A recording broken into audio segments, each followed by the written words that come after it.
जय श्री सत्यनारायण भगवान की। आज आप इस वीडियो में श्री सत्यनारायण भगवान के सभी अध्याय सुनेंगे। तो चलिए वीडियो को शुरू करते हैं। एक समय की बात है, नैमिषारण्य तीर्थ में शौनकादि 88,000 ऋषियों ने श्री सूत जी से पूछा कि हे प्रभु, इस कलयुग में वेद विद्या रहित मनुष्यों को प्रभु भक्ति किस प्रकार मिल सकती है तथा उनका उद्धार कैसे हो सकता है।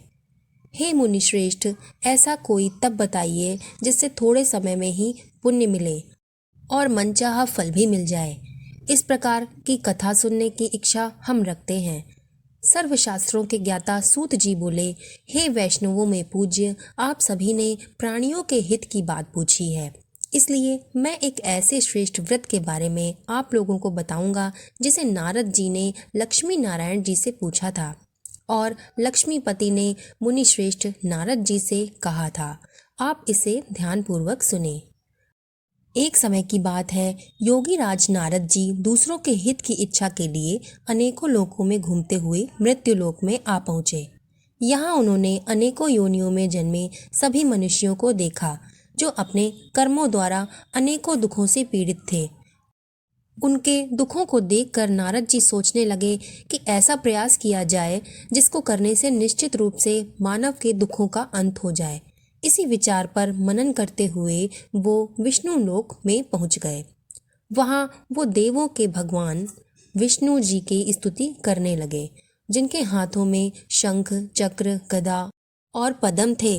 वह गले में वरमाला पहने हुए थे।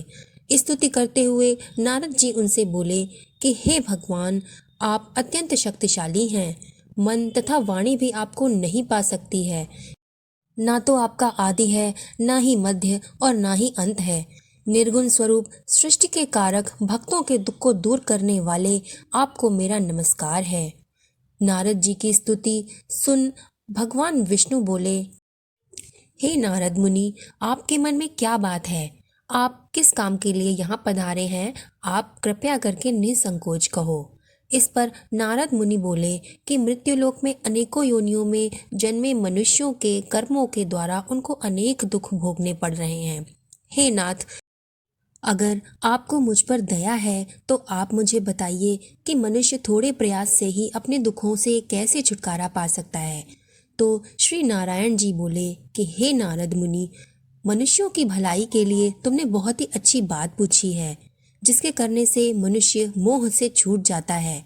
वह बात मैं तुमको बताता हूँ, सुनो। स्वर्गलोक व मृत्युलोक दोनों में एक दुर्बल उत्तम व्रत है जो पुण्य देने वाला है। आज प्रेमवश होकर मैं तुमसे वो कहता हूँ। श्री सत्यनारायण भगवान का ये व्रत अच्छी तरह विधि विधान पूर्वक करने से मनुष्य तुरंत ही यहाँ सुख भोग कर मरने पर मोक्ष पाता है। श्री हरि के वचन सुन नारद जी बोले कि उस व्रत का क्या फल है और उसका विधान क्या है। ये व्रत किसने किया था? इस व्रत को किस दिन करना चाहिए? सभी कुछ आप कृपया करके विस्तार में मुझे बताएं। नारद की बात सुनकर श्री हरि बोले कि दुख व शोक को दूर करने वाला ये व्रत सभी स्थानों पर विजय दिलाने वाला है। मानव को भक्ति व श्रद्धा के साथ शाम को श्री सत्यनारायण की पूजा धर्मपरायण होकर ब्राह्मणों व बंधुओं के साथ करनी चाहिए। भक्ति भाव से नैवेद्य, केले का फल, घी, दूध और गेहूं का आटा सवाया लें। गेहूं के स्थान पर साठी का आटा, शक्कर तथा गुड़ लेकर वह सभी भक्षण योग्य पदार्थों को मिलाकर भगवान का भोग लगाएं। ब्राह्मणों सहित सभी लोगों को भोजन कराएं। उसके बाद स्वयं भोजन करें। भजन कीर्तन के साथ भगवान की भक्ति में लीन हो जाएं।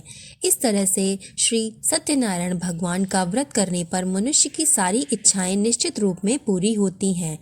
इस कलिकाल अर्थात कल युग में मृत्यु लोक में मोक्ष का यही एक सरल उपाय उन्होंने बताया है। यहीं पे सत्यनारायण जी का प्रथम अध्याय संपूर्ण होता है। सत्यनारायण कथा का द्वितीय अध्याय। श्री सूत जी बोले, हे ऋषियों, जिसने सबसे पहले इस व्रत को किया था उसका इतिहास मैं तुमसे कहता हूँ। ध्यान पूर्वक सुनो। सुंदर काशीपुर नगरी में एक अत्यंत गरीब ब्राह्मण रहता था। ब्राह्मणों से प्रेम करने वाले भगवान ने एक दिन ब्राह्मण का रूप धरकर उसके पास गए और उसके पास जाकर पूछा कि हे विप्र, नित्य दुखी होकर तुम पृथ्वी पर क्यों घूम रहे हो? दीन ब्राह्मण बोला, मैं निर्धन ब्राह्मण हूँ, भिक्षा के लिए धरती पर घूमता रहता हूँ। हे भगवान, यदि आप इसका कोई उपाय जानते हो तो कृपा करके बताइए। वृद्ध ब्राह्मण कहता है कि सत्यनारायण भगवान मन वांछित फल देने वाले हैं, इसके लिए तुम उनका पूजन करो। इसके करने से मनुष्य सभी दुखों से मुक्त हो जाता है। वृद्ध ब्राह्मण बनकर आए श्री सत्यनारायण भगवान उस निर्धन ब्राह्मण को व्रत का सारा विधान बताकर अंतर ध्यान हो गए। ब्राह्मण मन ही मन सोचने लगा कि जिस व्रत को वो वृद्ध ब्राह्मण करने को कह गया है, मैं उसे जरूर करूँगा। ये निश्चय करने के बाद उसे रात में नींद नहीं आई। वो सवेरे उठकर सत्यनारायण भगवान का व्रत करने का उसने निश्चय किया और भिक्षा मांगने के लिए चला गया। उस दिन निर्धन ब्राह्मण को भिक्षा में बहुत अधिक धन मिला, जिससे उसने बंधुओं के साथ मिलकर सत्यनारायण भगवान का व्रत संपन्न किया। भगवान सत्यनारायण का व्रत संपन्न करने के बाद वो निर्धन ब्राह्मण सभी दुखों से छूट गया और अनेक प्रकार की संपत्तियों से युक्त हो गया। उसी समय वो ब्राह्मण हर मास इस व्रत को करने लगा। इस तरह से सत्यनारायण भगवान के व्रत को जो मनुष्य करेगा वह सभी दुखों से मुक्त हो जाएगा। श्री सूत जी बोले कि इस तरह से नारद जी ने नारायण जी का कहा हुआ श्री सत्यनारायण व्रत को मैंने तुमसे कहा। हे विप्रों, अब मैं और क्या कहूँ? तो ऋषि बोले, हे मुनिवर, संसार में उस विप्र से सुनकर और किस किस ने इस व्रत को किया है, हम सब इस बात को सुनना व जानना चाहते हैं। इसके लिए हमारे मन में श्रद्धा का भाव है। तब श्री सूत जी बोले कि हे मुनियों, जिस जिसने इस व्रत को किया है वह सब सुनो। एक समय वही विप्र धन व ऐश्वर्य के अनुसार अपने बंधु बांधुओं के साथ इस व्रत को करने को तैयार हुआ। उसी समय एक लकड़ी बेचने वाला बूढ़ा आदमी आया और लकड़ियां बाहर रखकर अंदर ब्राह्मण के घर में गया। प्यास से दुखी वो लकड़हारा उनको व्रत करते देख विप्र को नमस्कार करके पूछने लगा कि आप ये क्या कर रहे हैं तथा इसे करने से क्या फल मिलेगा, कृपया आप मुझे भी बताएं। ब्राह्मण ने कहा कि सब मनोकामनाओं को पूरा करने वाला ये सत्यनारायण भगवान का व्रत है। इसकी कृपा से मेरे घर में धन धान्य की वृद्धि हुई है। विप्र से सत्यनारायण व्रत के बारे में जानकर लकड़हारा बहुत प्रसन्न हुआ। चरणामृत लेकर वो व प्रसाद खाने के बाद वह अपने घर चला गया। लकड़हारे ने अपने मन में संकल्प किया कि आज लकड़ी बेचने से जो मुझे धन प्राप्त होगा उसी से मैं सत्यनारायण जी के भगवान का उत्तम व्रत करूंगा। मन में इस विचार को ले बूढ़ा आदमी सिर पर लकड़ियां रखकर उस नगर में बेचने गया जहां धनी लोग ज्यादा रहते थे। उस नगर में उसे अपनी लकड़ियों का दाम पहले से 4 गुना अधिक मिला। वह बूढ़ा आदमी प्रसन्न हुआ और प्रसन्नता के साथ दाम लेकर केले, शक्कर, घी, दूध, दही और गेहूं का आटा ले आया और सत्यनारायण भगवान के व्रत की अन्य सामग्री लेकर अपने घर गया। वहां उसने अपने बंधु बांधवों को बुलाकर विधि विधान से सत्यनारायण जी का व्रत व पूजन किया। इस व्रत के प्रभाव से वो बूढ़ा लकड़हारा धन, पुत्र आदि से युक्त होकर संसार के समस्त सुख भोग अंतकाल में वैकुंठ धाम चला गया। यहीं पर सत्यनारायण जी की कथा का 2वां अध्याय संपूर्ण हुआ। अब सुनते हैं श्री सत्यनारायण जी के कथा का 3रा अध्याय। श्री सूत जी बोले, हे श्रेष्ठ मुनियों, अब आगे की कथा मैं तुमसे कहता हूँ। पहले समय में उल्का मुख नाम का एक बुद्धिमान राजा हुआ करता था। वो सत्यवक्ता और जितेंद्रिय था। प्रतिदिन वह देव स्थानों पर जाता और निर्धनों को धन देकर उनके कष्टों को दूर करता था। उसकी पत्नी कमल के समान मुख वाली तथा सती साध्वी थी। भद्रशीला नदी के तट पर उन दोनों ने श्री सत्यनारायण भगवान का व्रत किया।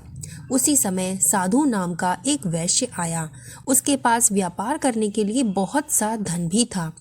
राजा को व्रत करते देख वह विनय के साथ पूछने लगा कि हे राजन, भक्ति भाव से पूर्ण होकर आप ये क्या कर रहे हैं? मैं सुनने की इच्छा रखता हूँ, कृपया आप मुझे भी बताएं। राजा बोले कि हे साधु, अपने बंधु बांधवों के साथ पुत्र आदि की प्राप्ति के लिए ये एक महाशक्तिमान श्री सत्यनारायण भगवान का व्रत व पूजन मैं कर रहा हूँ। राजा के वचन को सुनकर साधु आदर से बोला कि हे राजन, मुझे इस व्रत का सारा विधान कहिए। आपकी कथानुसार मैं भी इस व्रत को करूँगा। मेरी भी संतान नहीं है और इस व्रत को करने से निश्चित रूप में मुझे संतान की प्राप्ति होगी। राजा से व्रत का सारा विधान सुन व्यापार से निवृत्त होकर वह अपने घर गया। साधु वैश्य ने अपनी पत्नी को संतान देने वाले इस व्रत का वर्णन कर सुनाया और कहा कि जब मेरी संतान होगी तब मैं इस व्रत को करूँगा। साधु ने इस तरह के वचन अपनी पत्नी लीलावती से कहे।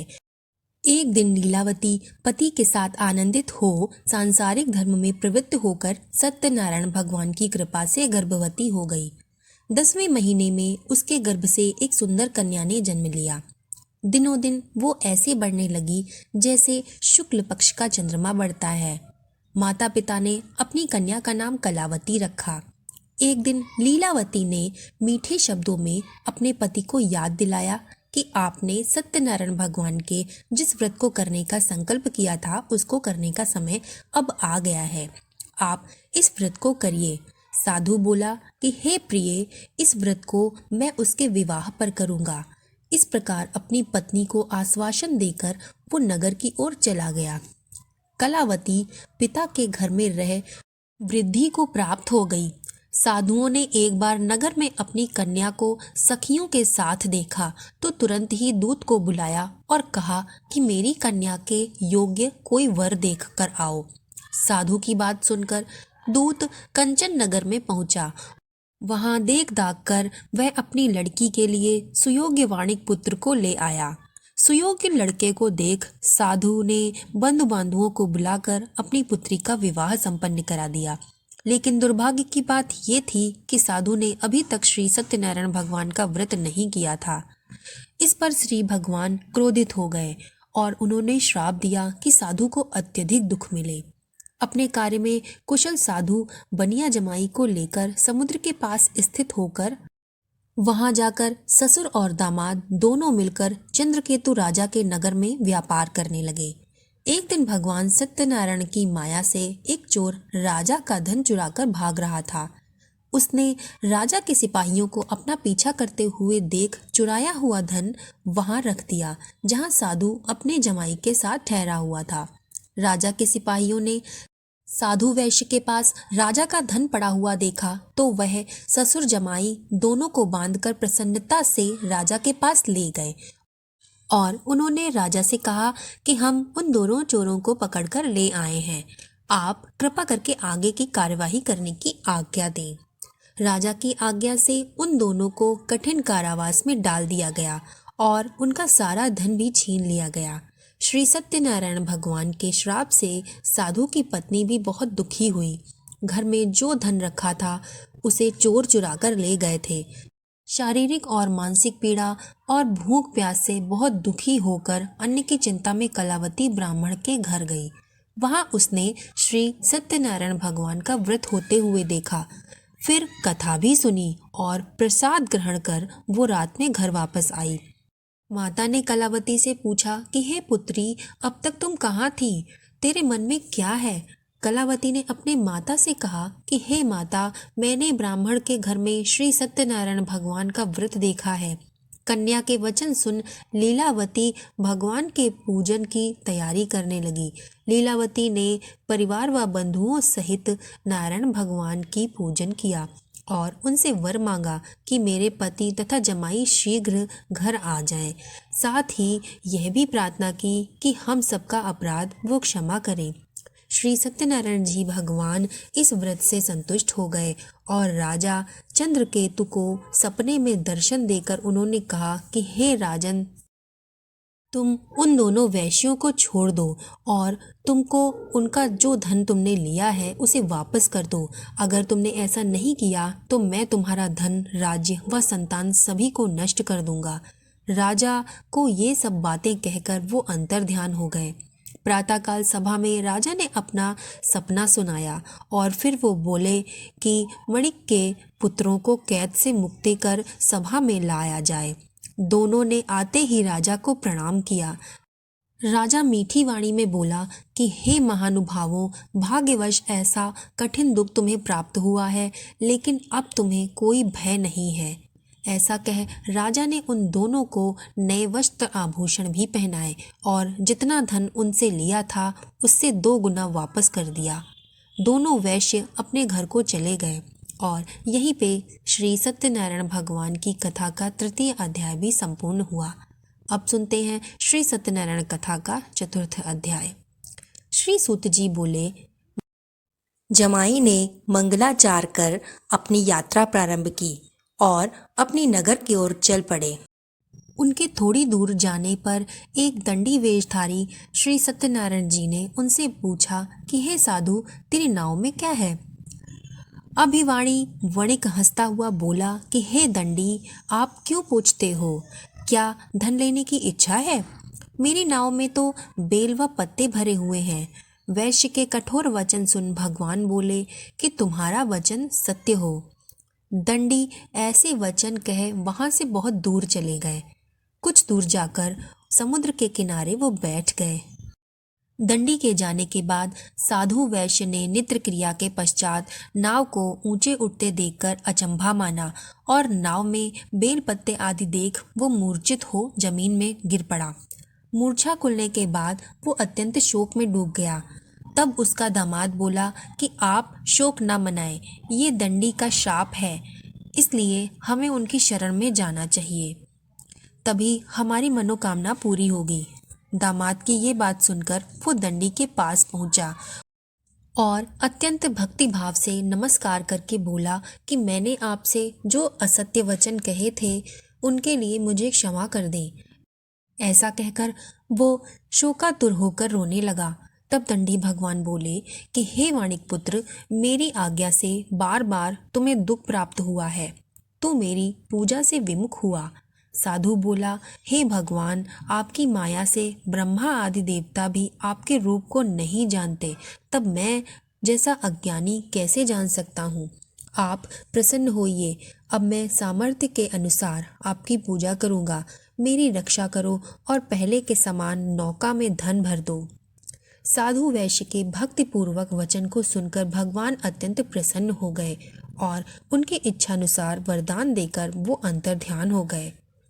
ससुर जमाई जब नाव पर आए तब नाव धन से भरी हुई थी। फिर वहीं अपने अन्य साथियों के साथ सत्यनारायण भगवान का पूजन कर अपने नगर को वो चल दिए। जब नगर के नज़दीक पहुँचे तो दूत को घर पर खबर करने के लिए उन्होंने भेज दिया। दूत साधु की पत्नी को प्रणाम कर कहता है कि मालिक अपने दामाद सहित नगर के निकट आ गए हैं।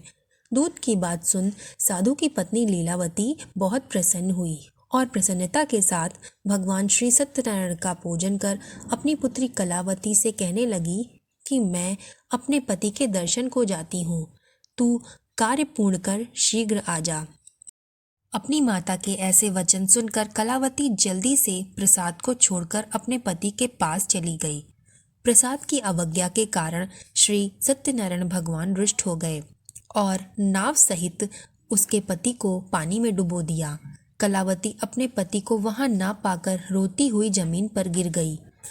नौका को डूबा हुआ देख व कन्या को रोता देख साधु दुखी होकर बोला कि हे प्रभु, मुझसे तथा मेरे परिवार से जो भूल हुई उसे क्षमा कर दे।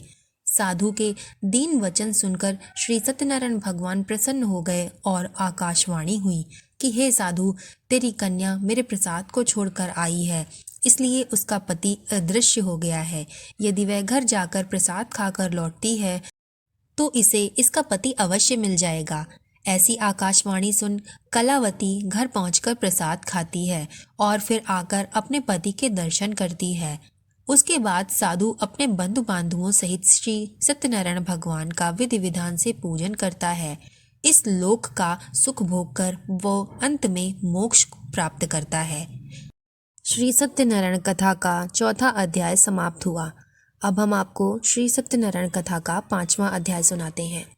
श्री सूत जी बोले कि हे ऋषियों, मैं एक और कथा भी तुमको सुनाता हूँ और उसे भी ध्यानपूर्वक सुनो।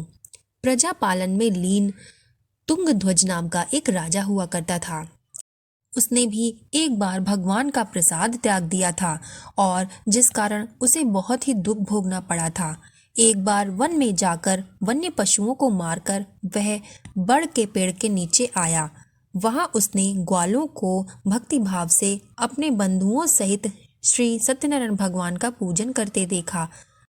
अभिमानवश राजा ने उन्हें देखकर भी पूजा के स्थान में नहीं गया और न ही उनसे भगवान को नमस्कार किया।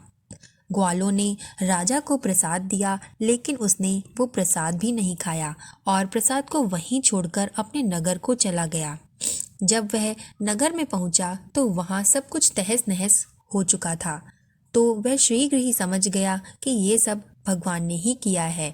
वह दोबारा उन ग्वालों के पास पहुंचा और विधि पूर्वक पूजा करके प्रसाद खाया तो श्री सत्यनारायण भगवान की कृपा से सब कुछ उसका पहले जैसा हो गया। दीर्घ काल तक सुख भोगने के बाद उसको मरणोपरांत स्वर्गलोक की प्राप्ति हुई। जो मनुष्य परम दुर्लभ इस व्रत को करेगा तो भगवान सत्यनारायण की अनुकंपा से उसे धन धान्य की प्राप्ति होगी। निर्धन धनी हो जाता है और भय मुक्त जीवन जीता है। संतानहीन मनुष्य को संतान का सुख मिलता है और सारे मनोरथ पूरे होते हैं। मानव अंतकाल में वैकुंठ धाम को जाता है। श्री सूत जी बोले, जिन्होंने पहले इस व्रत को किया है, अब उनके दूसरे जन्म की कथा मैं तुमसे कहता हूँ। वृद्ध शतानंद ब्राह्मण ने सुदामा का जन्म लेकर मोक्ष की प्राप्ति की। लकड़हारे ने अगले जन्म में निषाद बनकर मोक्ष किया। उल्का मुख नाम का राजा दशरथ होकर वैकुंठ को गए। साधु नाम के वैश्य ने मोर ध्वज बनकर अपने पुत्र को आरे से चीरकर मोक्ष पाया। महाराज तुंगध्वज ने स्वयंभू होकर भगवान में भक्ति युक्त होकर मोक्ष पाया। यहीं पर श्री सत्यनारायण कथा का 5वां अध्याय भी संपूर्ण हुआ। श्री सत्यनारायण भगवान की इस कथा को सुनने वाले सभी मनुष्यों पर नारायण भगवान की कृपा सदा ही बनी रहे। हमारी कथा को अंत तक सुनने के लिए बहुत बहुत धन्यवाद। आपका दिन मंगलमय हो।